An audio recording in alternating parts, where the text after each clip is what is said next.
Welcome back to Optimal Frequency. I'm Grant. Thanks for joining me. Through the magic of editing, I just literally signed off of part 1 10 seconds ago, and you've had to wait a whole day before seeing this beautiful face again. Since we're in the middle of this case, we don't need a big long introduction. This is part 2 to the JonBenet Ramsey case. We get some pretty amazing answers as we go through this, so stay tuned and enjoy.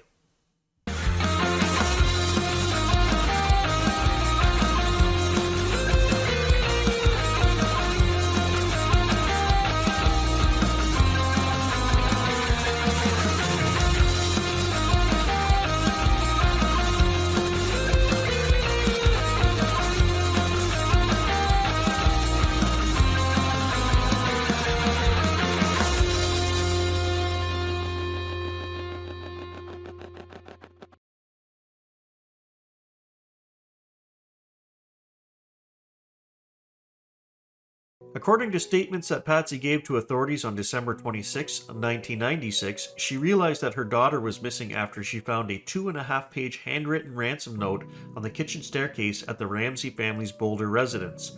The note demanded $118,000. John pointed out to the police first on the scene that the amount was nearly identical to his Christmas bonus of the prior year, which suggested that someone who would have access to that information would be involved in the crime. The ransom note was unusually long. The Federal Bureau of Investigation told the police that it was very unusual for such a note to be written at the crime scene. The police believed that the note was staged because it did not have any fingerprints except for Patsy's and authorities who had handled it. The note and a practice draft were written with a pen and a notepad from the Ramsey home.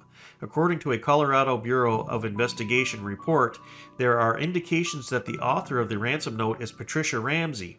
However, the evidence fell short of a definitive conclusion. Did Patsy find that note on the stairs, the mother, or did she write that note?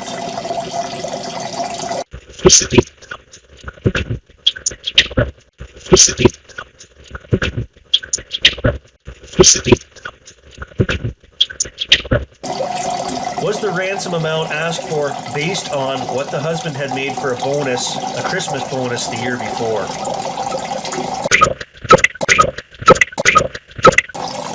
How many killers were involved in murdering the little girl?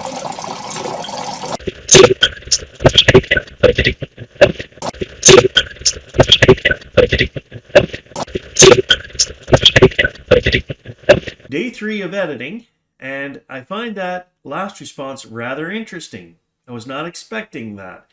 How many killers were there? And then there's 3 blobs of information right in a row. There were 2 guys. Let's tape them. I taped both of them.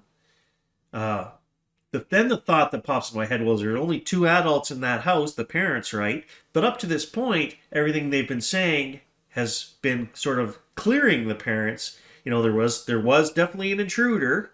The note was written, she was asleep, and then she went to the kitchen, and it was there when she woke up.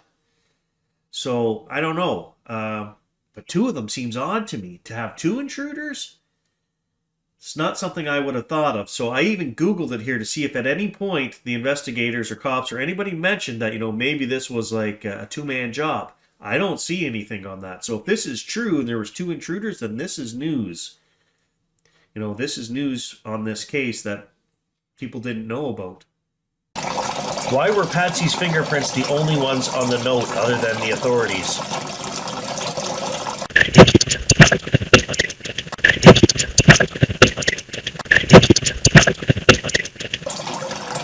Did Patsy's handwriting match the writing on the note?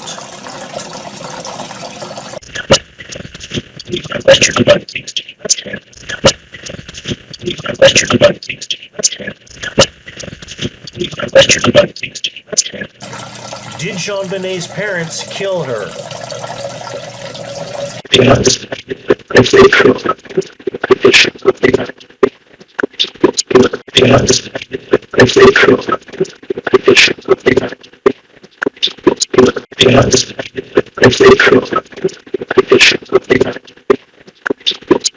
The only people known to be in the house on the night of JonBenet's death were her immediate family, Patsy and John Ramsey, and their son, Burke.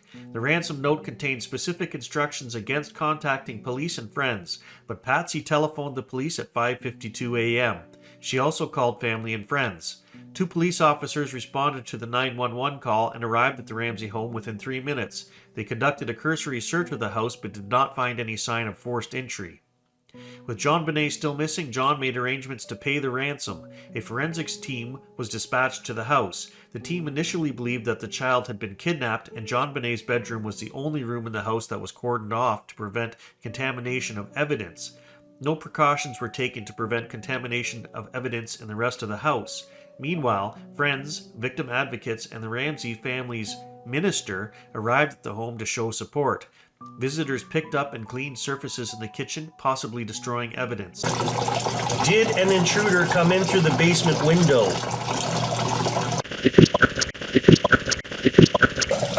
Who was the killer?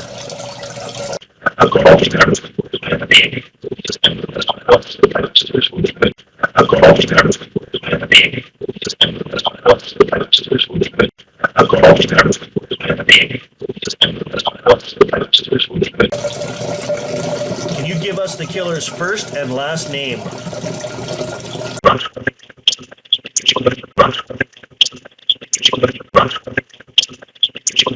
Early persons of interest included neighbor Bill McReynolds, who played Santa Claus, former family housekeeper Linda Hoffman-Pugh, and a man named Michael Helgoth, who died in an apparent suicide shortly after JonBenet's death.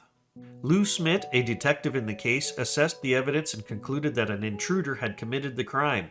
On the night JonBenet was killed, there had been 2 windows that were left slightly open to allow for electrical cords for the outside Christmas lights to pass through a broken basement window and 1 unlocked door.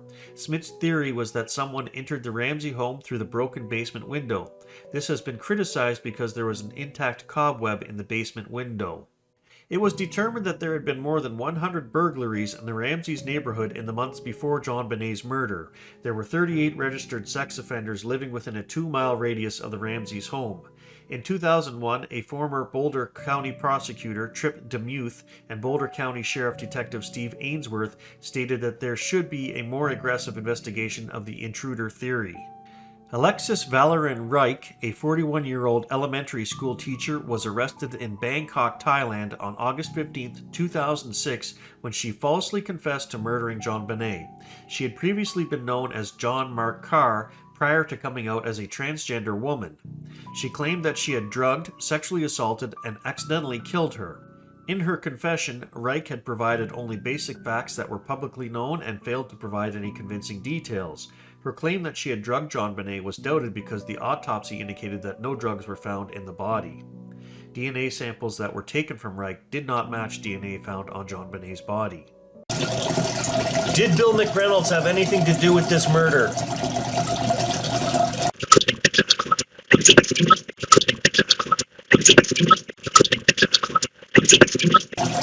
Did Linda Hoffman-Pugh have anything to do with this murder? I may have said her name wrong.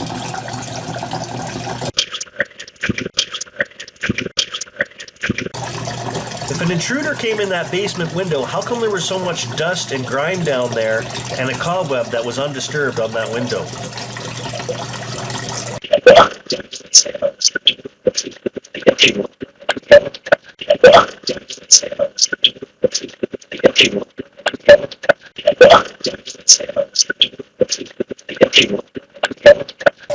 Alexis Valerin Reich, did this person have anything to do with the murder?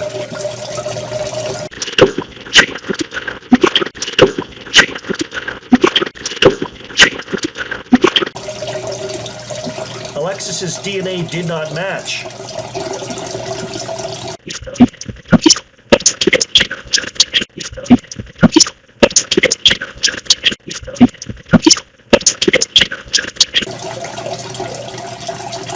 Was JonBenet drugged before being killed?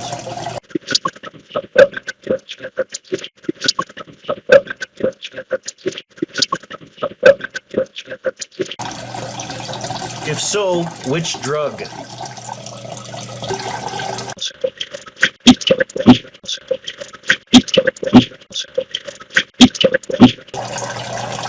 JonBenet and her mother together again, wherever they are. Are they in heaven? I'm assuming they're in heaven.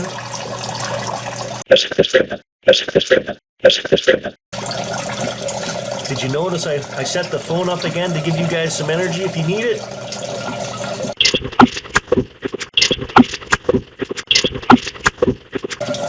You prefer when I use that phone.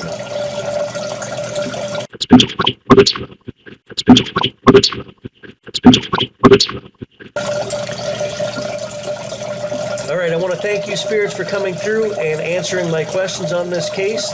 Thank you very much for helping out. Love, joy, peace, and adventure to you, as well as the viewers watching. I'm going to send out the light right now.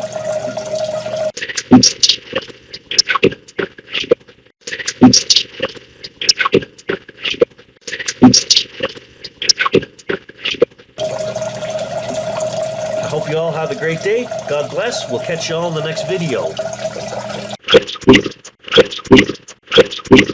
Okay, so I just want to make a quick note of something here because some of these answers took me by surprise, as they usually do. But the one of most interest to me was at the end, so I thought when I said, was she drugged, they were going to say no, I'd move on, end of story, thus dismissing that John Carr, the transgendered woman, because she said, oh, I drugged her, and the cops had said there was no trace of drugs in her body. So when I Googled that and researched it, she claims she killed JonBenet Ramsey by overdosing her with chloroform by accident. And then the spirits say that chloroform was used. That got me thinking. They said there was two perpetrators here. So this person, this John Carr, or Alexis, whatever her name was, Reich, apparently, I think it went to trial and it got kicked out of court because there was no evidence. Well, if there really was two people, her evidence might not be on the body because maybe it was the other guy's DNA. Maybe this Russell. I don't know what this name Russell that kept coming up. Anyways, I don't have a clue how to put this together as far as what happened. I just present what the spirits are telling me from the session. Maybe this will make sense at some point in the future. I hope so. Catch you guys all in the next one.